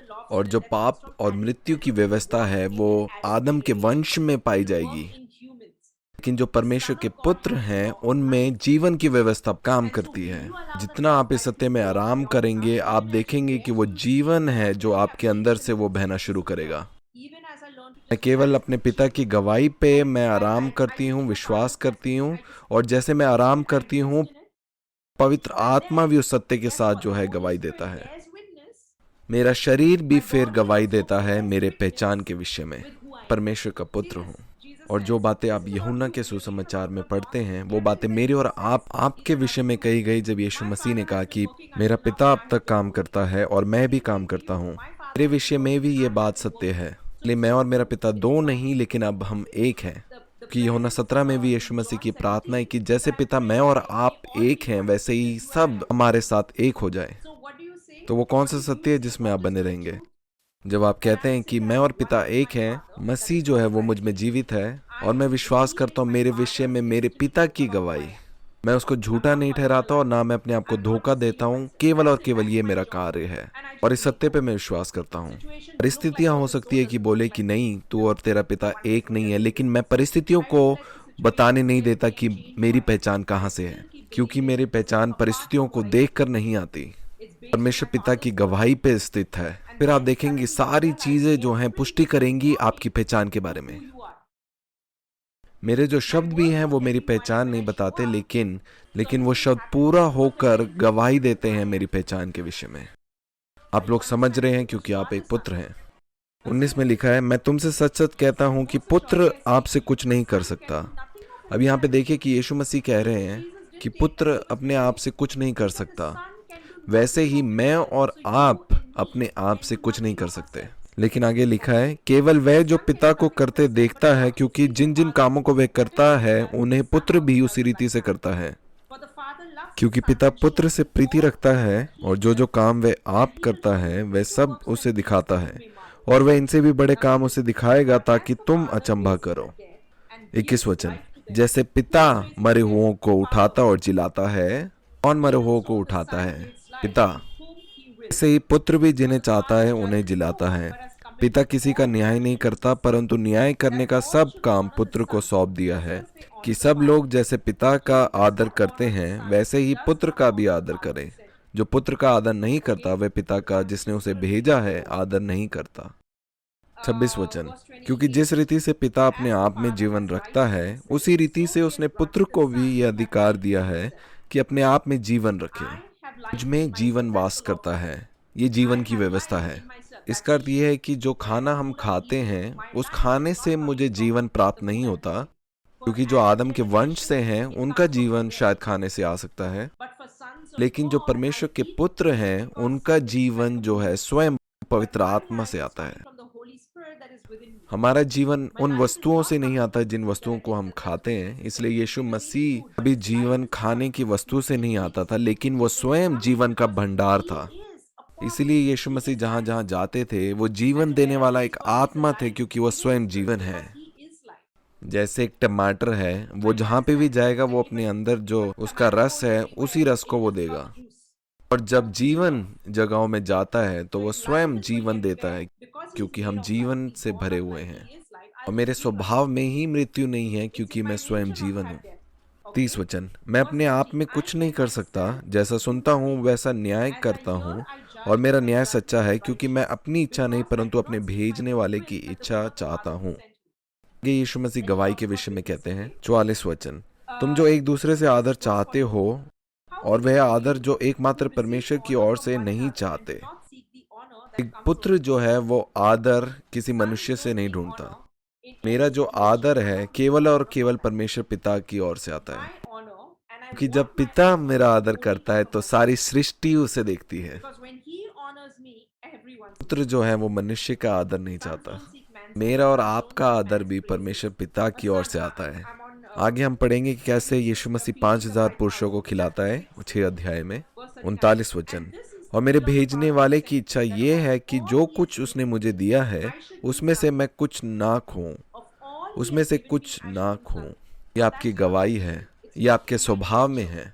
स्वभाव का अर्थ क्या है कि जब आप स्वर्ग से जन्मे गए, जब यीशु मसीह इस संसार में चल रहा था तो यीशु मसीह जिस भी स्थान में गया इसका मतलब था कि वो कुछ भी खो नहीं सकता था, कि वो उसके स्वभाव में नहीं था। इसलिए मेरे और आपके लिए भी वो स्वभाव काम करता है जिसमें हम कुछ भी ना खोएंगे। इसलिए हम आराम कर सकते हैं, क्योंकि अगर किसी ने आपसे पैसे लिए या आप पैसे खो चुके हैं, केवल आराम में रहिए, क्योंकि आपके स्वभाव में खोना नहीं है और पिता ही है जो उन सब वस्तुओं को आप तक पहुंचाएगा। आप अपने रिश्तों में भी आराम करना सीख सकते हैं, क्योंकि जो कुछ आपको परमेश्वर पिता द्वारा दिया गया है आप नहीं खोएंगे। और जो खोना भी है वो पाप के कारण आता है। इसलिए जब आप पुराने नियम में पढ़ते हैं कि आदम ने भी पाप किया और उस पाप की वजह से मृत्यु आई और चीजें क्या है, खोना शुरू हो गया। लेकिन अब जब आप यीशु मसीह के लहू के द्वारा आप शुद्ध हो चुके हैं और आपका नया जन्म स्वर्ग से हो चुका है, एक नई सृष्टि, एक नया डीएनए, तो आप कैसे खो सकते हैं? आदम खो सकता है लेकिन यीशु मसीह नहीं। और आप मसीह में हैं, इसलिए हमारे स्वभाव में खोना नहीं है। जीवन की व्यवस्था है वो स्वयं आपके अंदर काम करती है। 37 वचन, जो कुछ पिता मुझे देता है वह सब मेरे पास आएगा और जो कोई मेरे पास आएगा उसे मैं कभी ना निकालूंगा। जो कुछ पिता मुझे देगा वो मेरे पास आएगा। इसलिए मैं कहती हूँ कि मेरा जो पूरा जीवन है वो एक पूरा किया हुआ एक कार्य है, क्योंकि मैं यीशु मसीह में हूँ। क्योंकि वचन कहता है कि बहुत से भाइयों में वो पहलौठा ठहराया गया। मैं और यीशु एक समान। यीशु मसीह कहते हैं कि मैं सारे कार्य करने के लिए आया हूँ जो पहले से ही पिता ने मेरे लिए ठहराए गए हैं। इसियों की पत्री में भी मेरे और आपके बारे में यही कहा गया है। हम उसके बनाए हुए हैं, नई सृष्टि जो भले कामों के लिए सृजी गई है, उन कामों के लिए जो पिता ने पहले से ठहराई है। और ये वचन एक समान है। मुझे कोई भी कॉल आती है और कहते हैं कि प्रिया, ये जो व्यक्ति है वो बीमार है, मुझे मालूम है कि वो कॉल यीशु मसीह के पास आई है। तो कौन चंगाई दे रहा है? यीशु मसीह है जो चंगाई दे रहे हैं, क्योंकि मैं मर चुकी हूँ। वो मसीह है जो उनसे बात करता है और जो चंगाई उनको देता है। सिर्फ आराम कीजिए। ये जो वचन है वो जीवन और आत्मा है। आगे हम पढ़ेंगे यूहन्ना 6 अध्याय उसका 63 वचन। मैं बहुत आनंदित हुई जब मैं इन बातों को पढ़ रही थी। यहाँ पे लिखा है, आत्मा तो जीवनदायक है, शरीर से कुछ लाभ नहीं। जो बातें मैंने तुमसे कही हैं वे आत्मा है और जीवन भी है। 65 वचन, और उसने कहा, इसीलिए मैंने तुमसे कहा था कि जब तक किसी को पिता की ओर से ये वरदान ना दिया जाए तब तक वह मेरे पास नहीं आ सकता। कोई भी मेरे पास नहीं आ सकता जब तक पिता उसे वरदान ना दे। बहुत अद्भुत है जब यीशु मसीह पतरस को बुलाते हैं और पतरस उसी वक्त चला आता है। यीशु मसीह अपने चेलों से कहते हैं कि क्या तुमने मुझे चुना है? नहीं, लेकिन मैंने तुम्हें चुना और नियुक्त किया है ताकि तुम जाओ और फल लेके आओ। क्या इसका मतलब यह है कि आपने भी उसको नहीं चुना? आप चुने गए थे, आप नियुक्त किए गए थे। यीशु इन बातों को कहता है 8 अध्याय उसका 45 वचन, जो परमेश्वर से होता है वह परमेश्वर की बातें सुनता है और तुम इसलिए नहीं सुनते कि परमेश्वर की ओर से नहीं हो। वह जो परमेश्वर से है वह परमेश्वर की बातों को सुनता है। एक और जगह हम वचन में पढ़ते हैं कि अगर परमेश्वर आपको सिखाता है तो आप मेरे वचन को जानोगे। यीशु मसीह कहते हैं कि अगर तुम परमेश्वर को जानते तो मुझे भी जानते, क्योंकि मैं और पिता एक हैं। मैं केवल उस गवाही पे विश्वास करती हूँ जो पिता की मेरे विषय में है, और फिर सारी बातें उस सत्य की पुष्टि करते हैं। मुझे याद है हमारे चर्च में हीर और जिगर हैं। जिगर को मैंने एक बारी खाने के लिए बुलाया और वो आया। ईश्वर ने उसके जीवन में कार्य किया। और हीर के द्वारा मैं एक और लड़की से मिले जिसके साथ मैंने बहुत पहले काम किया था, जिसका नाम स्वागता है। और एक दिन हम दोनों के पास काम था और किसी काम के सिलसिले में वो मेरे घर में रुक गई और मैंने उसके विषय में एक सपना देखा और उस सपने के बारे में उसको बताया और उसने कहा हाँ। फिर हमने उनके लिए प्रार्थना करी, उन्होंने मसीह को अपनाया, वो राज्य में आए और उन्होंने छुटकारा को प्राप्त किया। और उस वक्त पुत्र का जो एक बीज है वो उनके प्राणों में गया। बहुत सालों बाद फिर से उनका फोन आता है मेरे पास कि उनके होने वाले पति जो है उनका फोन नहीं उठा रहे। हमने प्रार्थना करी और फिर उन्होंने फोन उठाया। और आज जब वो हमारे बिलवेड ग्रुप में हैं, वो एक सोए हुए पुत्र थे। फिर जब उन्होंने देखा कि हीर जो उनके साथ पहले काम करते थे, उनका मैसेज देखा और उन्होंने कहा कि क्या आपको मालूम है कि मेरे साथ क्या क्या कार्य मसीह ने करे हैं और हीर ने कैसे सोते हुए पुत्र को जगा दिया। आप देखेंगे इन बातों को अपने जीवन में भी, जैसे यीशु मसीह ने कहा कि कोई भी मेरे पास नहीं आ सकता जब तक पिता उसे ना बुलाए। कई बार जब मैं बाहर जाती हूँ, लोगों से मिलती हूँ, मैं उनको कहती हूँ कि पिता है जो तुमसे बहुत प्रेम करते हो, इस बात पे विश्वास करते हैं। मुझे कोई चीज़ समझाने की ज़रूरत नहीं पड़ती, क्योंकि मेरे शब्द जो हैं वो आत्मा और जीवन है। क्योंकि ये वचन जो है सीधा उनके हृदय में जाके उतरते हैं। क्योंकि सृष्टि के आरंभ से आपको चुना गया और आपको पहले से ठहराया गया है। आप उस पिता को जानते हो। वचन कहता है कि पिता को कोई नहीं जानता, केवल पुत्र, और पुत्र को कोई नहीं जानता, केवल पिता। आप इन वचनों का अंगीकार कर सकते हैं कि एक पुत्र जो है वो पिता को ढूंढने के लिए कहीं बाहर नहीं जाता, क्योंकि पहले आप विश्वास करें उस गवाही के बारे में जो आपके लिए वचन में लिखी गई है। कायरा जो जिगर और हीर की बेटी है, वो कहीं बाहर नहीं जाती अपने पिता की आवाज सुनने के लिए। क्योंकि वो जानती है और पिता है जो अपनी आवाज की पहचान कराता है। वचन में लिखा है कि पवित्र आत्मा है जो तुम्हें सत्य प्रकट करेंगे। का मतलब है कि ये पवित्र आत्मा का कार्य है, मुझे इसमें संघर्ष करने की जरूरत नहीं है। ये भी लिखा है कि मेरे पुत्र जो हैं वो किसी अनजान की आवाज को नहीं पहचानेंगे, क्योंकि लिखा है कि जो मेरी भेड़ें हैं वो मेरे शब्द को पहचानती है। इसका मतलब है कि केवल और केवल एक पुत्र अपने पिता की आवाज को ही सुनेगा, और वो व्यक्ति जो स्वर्ग राज्य में बना हुआ है वो आवश्यक कि अपने पिता की आवाज को पहचानेगा, उसे सिखाने की जरूरत नहीं है। इसीलिए यीशु मसीह ने कहा कि जो ये बातें मैं कहता हूँ ये मैं नहीं लेकिन पिता के शब्द हैं, और जो कार्य मैं करता हूँ ये मेरे कार्य हैं लेकिन पिता के कार्य हैं। जो जीवन है वो मुझ में है, वो एक है। फिलिपियो पूछता है कि हमें पिता को दिखाइए, और वो कहते हैं कि अब तक तुमसे कौन बात कर रहा है, वो पिता है। आपको केवल और केवल पिता की गवाही आपके विषय में जो है उसके में विश्वास करना है, क्योंकि जब आप उस पर विश्वास करोगे तो सारी सृष्टि जो है, जो सारे कार्य हैं, वो इस बात की गवाही देंगे आपके साथ। मुझे फर्क नहीं पड़ता कि दूसरा व्यक्ति कैसे देखता है मुझे, लेकिन मैं अपने आप को परमेश्वर के पुत्र के स्वरूप में देखती हूँ। मुझे विश्वास है कि मेरे शब्द आत्मा और जीवन है, और जिस कार्य के लिए बोले गए हैं वो अवश्य पूरा करके आएंगे। ईर जिनके जीवन में 5 साल पहले वो वचन गया था, जब मैंने उनको वचन बोला तो वो बीज अंकुरित हो गया, क्योंकि वो मेरे शब्द नहीं है लेकिन मेरे पिता के शब्द हैं जो जीवन और आत्मा है, और आवश्यक है कि वो कार्य करेंगे जिसके लिए वो बोले गए हैं, क्योंकि पुत्र के हर एक प्रश्नों का उत्तर स्वयं आप है। इससे पहले कि लाजर मौत से जिलाया जाता, यीशु मसीह ने पिता की गवाही पे विश्वास किया। उन्होंने कहा कि मैं पुनरुत्थान जीवन हूँ, और लाजर जीवित हुआ। इससे पहले कि 5,000 की भीड़ को खिलाया जाता, यीशु मसीह ने कहा कि मैं स्वयं जीवन की रोटी हूँ। यीशु मसीह स्वयं उस बात की गवाही दे रहे हैं जो गवाही पिता की उनके विषय में है। फिर सब चीजें आपके लिए गवाही देगी कि आप कौन है। मुझे इंतजार करने की जरूरत नहीं है कार्य को देखने के लिए कि क्या वो पूरा हो रहा है या नहीं हो रहा है, क्योंकि फिर मैं अपनी पहचान उन कार्यों पे बना रही हूँ। लेकिन ऐसा नहीं है, क्योंकि कार्य स्वयं मेरे विषय में गवाही देंगे, क्योंकि पहले मैं अपने पिता की गवाही पे विश्वास करती हूँ। कोई भी मेरे पास नहीं आ सकता जब तक पिता ना बुलाए।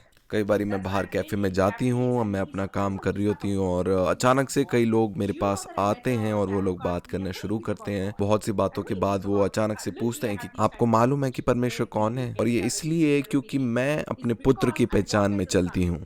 परमेश्वर पिता इंतजार करते हैं कि कोई पुत्र की पहचान में चले ताकि वो आपके विषय में गवाही दे।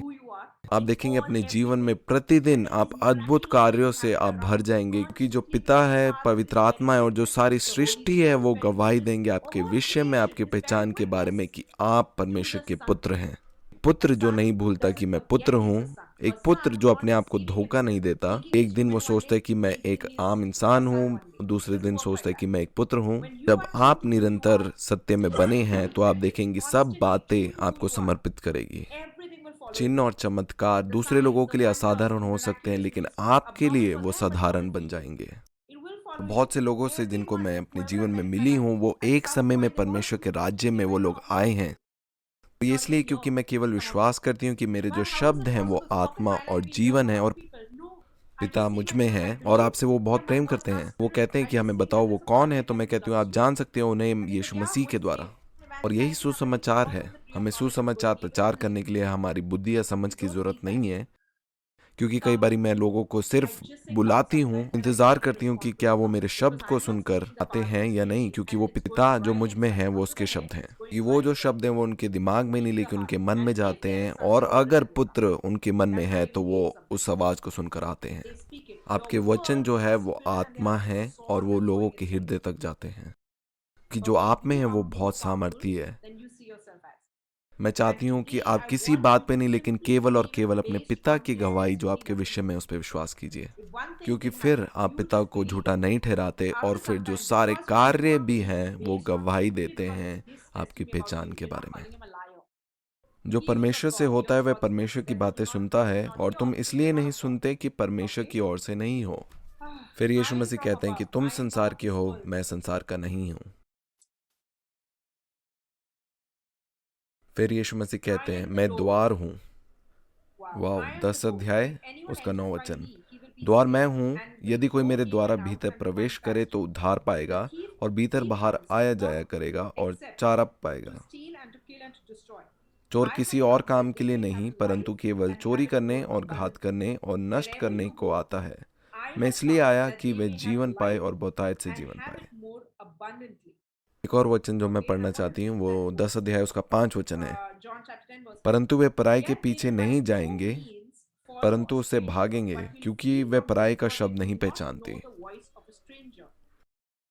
2 वचन से, परंतु जो द्वार से भीतर प्रवेश करता है वह भेड़ों का चरवाहा है। उसके लिए द्वारपाल द्वार खोल देता है और भेड़ें उसका शब्द सुनती हैं और वह अपनी भेड़ों को नाम ले लेकर बुलाता है और बाहर ले जाता है। जब वह अपनी सब भेड़ों को बाहर निकाल चुकता है तो उनको आगे आगे चलाता है और भेड़ उसके पीछे पीछे हो लेती हैं क्योंकि वह उसका शब्द पहचानती हैं। परंतु वे पराये के पीछे नहीं जाएंगी परंतु उसे भागेंगी क्योंकि वे पराये का शब्द नहीं पहचानती। बहुत बारी मैं लोगों को विश्वास या यकीन नहीं दिलाती। मैं किसी के साथ वचन के विषय में तर्क नहीं करती क्योंकि मैं विश्वास करती हूँ कि जो लोग मेरे शब्द को सुनते हैं वो अलौकिक रूप में वो विश्वास उनके अंदर पैदा होता है कि यीशु मसीह ने भी अपने आप को कभी पिता से अलग नहीं देखा। यीशु मसीह ने भी फरीसियों से कहा कि तुम वचन पढ़ते हो लेकिन फिर भी मुझे नहीं पहचानते, कि तुमने मुझे कभी नहीं जाना, क्योंकि हर एक वचन में मेरे विषय में कहा गया है। इसलिए वो सिर्फ वचन पढ़ने की बात नहीं है, क्योंकि यीशु मसीह ने कहा कि जिसे पिता सुनाता और सिखाता है वही मेरे पास आता है। और हम बिलवड में भी यही सिखाते हैं कि पिता जो है आपको वापस उस स्थान में बुला रहा है, उस प्रेम के स्थान में, कि आपका जीवन केवल और केवल परमेश्वर पिता पे निर्भर हो।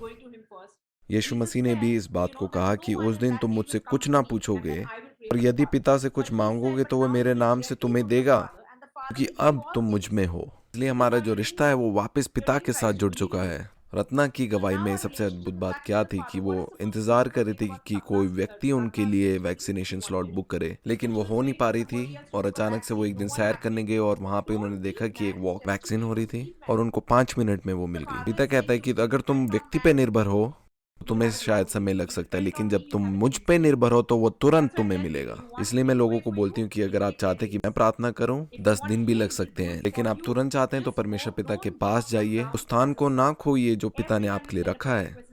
आपको मालूम है कि हर बार आप किसी को अपने लिए प्रार्थना करने के लिए बोलते हैं तो आप कहते हो कि मैं पुत्र नहीं हूँ, मैं एक दास हूँ, आप मेरे लिए प्रार्थना करो क्योंकि आप पुत्र हो, मैं पुत्र नहीं हूँ। फिर आप अपने उस स्थान को खो देते हो जो परमेश्वर पिता ने आपके लिए रखा है और फिर आप विपत्ति में पड़ते हो। अगर किसी के जीवन में गवाही ज्यादा है वो इसीलिए है क्योंकि वो पिता में हर एक बातों के लिए निर्भर है, और अगर किसी के जीवन में गवाही नहीं है वो इसलिए है क्योंकि वो मनुष्य से ना कि अपने पिता से रिश्ता बनाते हैं। पुत्र का सबसे पहले रिश्ता उसके पिता के साथ है। यीशु मसीह ने बहुत से लोगों के जीवन में बहुत कार्य करे क्योंकि उन्होंने पिता की गवाही पे विश्वास किया जो उनके विषय में थी। पहले आपका रिश्ता आपके परमेश्वर पिता के साथ है और फिर आप उस जीवन दूसरे लोगों तक बांट सकते हैं। वो इस संसार में चले लेकिन उनका अटूट रिश्ता उनके स्वर्गीय पिता के साथ था। मुझे कलीसिया और चर्च पसंद है, लेकिन आप अपने रिश्ते को जो पिता के साथ है उसे आप ना छोड़िए, क्योंकि मैं अपने जीवन के लिए केवल और केवल परमेश्वर पिता पे निर्भर हूँ। और पिता पे निर्भर होने के कारण मैंने बहुत कुछ अपने जीवन में सीखा, उस रिश्ते में और अधिक मजबूत हुई। और यही सबसे बड़ा तोहफा है और परमेश्वर पिता की खुशी है कि वो हमारा ध्यान रखता है। कि आप खोए हुए थे, आप वापस घर आ गए और पिता चाहता है कि वो आपके साथ उस उत्सव को मनाए। और मैं तुम्हारे आनंद को पूरा करना चाहता हूँ, और वो आनंद तभी पूरा होगा जब आप उसके पास सीधा जाएंगे। चाहता हूं कि सारी सृष्टि गवाही दे तुम्हारे विषय में कि तुम मेरे बेटे हो, लेकिन पहले तुम विश्वास करो मेरी गवाही जो तुम्हारे विषय में है। और आप देखेंगे कि पवित्र आत्मा आपकी मदद करेगा इस सत्य में बने रहने के लिए। आगे हम वचन को पढ़ेंगे।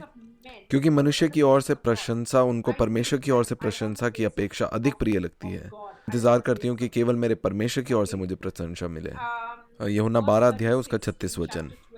जब तक ज्योति तुम्हारे साथ है, ज्योति पर विश्वास करो ताकि तुम ज्योति की संतान बनो। यीशु मसीह ज्योति है तो मैं भी ज्योति हूँ, उससे जन्मा हुआ, इसलिए मैं कहीं पे भी जाऊं मैं अंधकार में नहीं होंगी क्योंकि मैं ज्योति हूँ। यीशु ये जानते थे कि पिता ने सब कुछ उनके हाथों में दे दिया है, और यह कि वे परमेश्वर के पास से आए हैं और परमेश्वर के पास जा रहे हैं। अतः वे भोजन से उठे, उन्होंने अपनी भारी वस्त्र उतारे और अपनी कमर में अंगोछे बांध लिए। तब वे परात में पानी भरकर अपने शिष्यों के पैर धोने और कमर में बांधे अंगोछे से उन्हें पोंछने लगे। यहाँ पे लिखा है यीशु मसीह जानते थे कि पिता ने सब कुछ उनके हाथों में दे दिया है। यह कि वे परमेश्वर के पास से आए हैं और परमेश्वर के पास जा रहे हैं। आप दूसरे की सेवा तभी कर सकते हैं जब आपको मालूम है आप कौन हैं और आप कहाँ से आए हैं। ये जो पुत्र है वो अपनी सेवा करवाने के लिए नहीं आता। इसलिए मैंने आपको पहले कहा कि अगर आप एक विवाह में हैं, एक पति जो है वो चाहेगा कि उसकी पत्नी उसकी सेवा करे, लेकिन अगर आप पुत्र हैं तो आप हैं जो उनकी सेवा करेंगे, आप उनकी मदद कर रहे होंगे। ये अलग है क्योंकि अब हम परमेश्वर के पुत्र की पहचान में हैं। कुछ वचन को हम और पढ़ेंगे, यूहन्ना उसका 14 अध्याय उसका 6 वचन। मार्ग और सत्य और जीवन मैं ही हूँ, बिना मेरे द्वारा कोई पिता के पास नहीं पहुंच सकता। बहुत अद्भुत। मांगो तुम्हें दिया जाएगा ताकि तुम्हारा आनंद पूरा हो जाए। यीशु मसीह की आखिरी प्रार्थना, मैं उनमें और तुम मुझ में, कि वे सिद्ध होकर एक हो जाएं और संसार जाने कि तू ही ने मुझे भेजा और जैसा तूने मुझसे प्रेम रखा वैसे ही उनसे प्रेम रखा। ये एकता की प्रार्थना है और पिता चाहता है कि आप भी ऐसे ही करें, कि आप अपने आप को उसके साथ हमेशा एक देखें। हमने सीखा सारी सृष्टि जो है वो गवाही देती है पुत्र के लिए, और जीवन की व्यवस्था भी गवाही देती है एक पुत्र के लिए। अब हम आराम में हैं, हम परमेश्वर पिता को कहीं बाहर नहीं ढूंढ रहे। पवित्र आत्मा है उसकी उपस्थिति को जो दिखाता है। तो आज का मैसेज ये था कि अब आप आदम से नहीं है लेकिन स्वर्ग से आपने नया जन्म प्राप्त किया है। आदम में पाप और मृत्यु की व्यवस्था थी, एक पुत्र में जीवन की व्यवस्था है। मोनोजीन एक नई सृष्टि, परमेश्वर से जन्मा हुआ, परमेश्वर का डीएनए। पीडीएफ में मैंने बहुत से मैं हूं मेरी पहचान के बारे में दिए हैं, और बाइबल कहती सब बातें गवाही देती हैं सत्य के साथ। इसका मतलब कि सब बातें हाँ और आमीन बोलेंगी, चाहे सारी सृष्टि हो या सारे कार्य हो। जब पहले आप विश्वास करेंगे उस गवाही के विषय में जो पिता ने आपके लिए कही है, और जब आप उस गवाही पे विश्वास करते हैं जो केवल और केवल वचन में स्थित है, वो कार्यों पे नहीं है लेकिन वचन पे निर्धारित है, मैं उसे झूठा नहीं ठहराता। और दूसरा, मैं अपने आप को धोखा नहीं देता, क्योंकि मैं नहीं भूलता कि मैं कौन हूं। हर एक परेशानी में केवल ये याद रखना जरूरी है कि अब आप आदम नहीं हैं लेकिन आप मसीह हैं।